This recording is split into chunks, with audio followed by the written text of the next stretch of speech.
Информационное моделирование объектов BIM – это новый взгляд на процесс оптимизации проектирования и строительства зданий, с помощью которого создается информационная модель, которая обеспечивает точное видение проекта в целом. Это качественно новый подход в архитектурно-строительном проектировании, который заключается в построении трехмерной виртуальной модели здания в цифровом виде и несет в себе полную информацию о будущем объекте.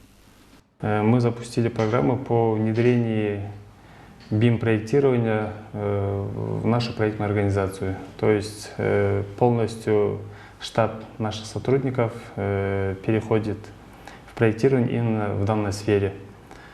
Почему мы выбрали именно данную технологию и почему мы решили пойти на такой шаг? Это связано с тем, что на протяжении многих лет мы работали, так скажем, не в ногу со временем. По словам Санджара Санакунова, применение BIM-технологий в проектировании зданий позволяет проверить и оценить различные решения еще до начала строительных работ. Участники проекта, заказчик, проектировщик, строитель получают возможность более полного рационального обмена информацией, что позволяет добиться высокого качества строительных работ, а также экономит время и материальные затраты.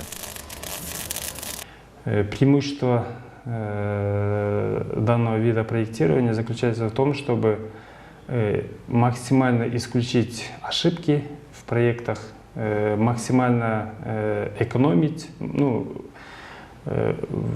трудозатратность, получается, уменьшается, временной ресурс уменьшается.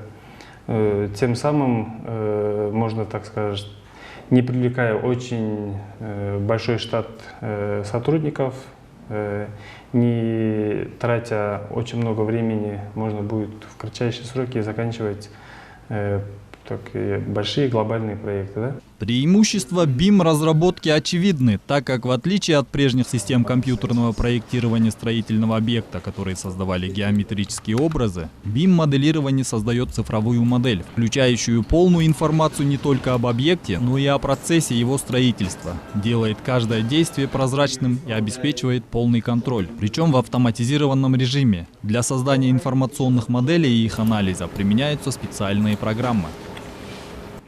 Преимущество работы в Revit в том, что мы получаем 3D-модель на выходе.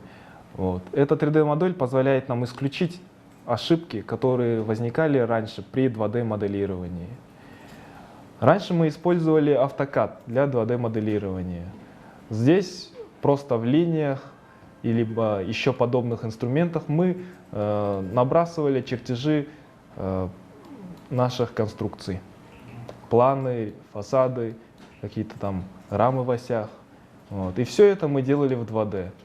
И, конечно же, информации также там было меньше. В будущем BIM-технология станет одним из обязательных для проектов при строительстве зданий и сооружений, отмечают специалисты. Ведь технология позволяет минимизировать риски и экономит бюджетные средства. Позволяет пройти путь гораздо легче и быстрее. Стоит отметить, проектный институт Ахбашат занимается не только разработкой проектов, но и обучением специалистов для работы с информационными моделями. Создает такие модели для существующих или планируемых объектов строительства. Проводит технический консалтинг по использованию BIM-технологии.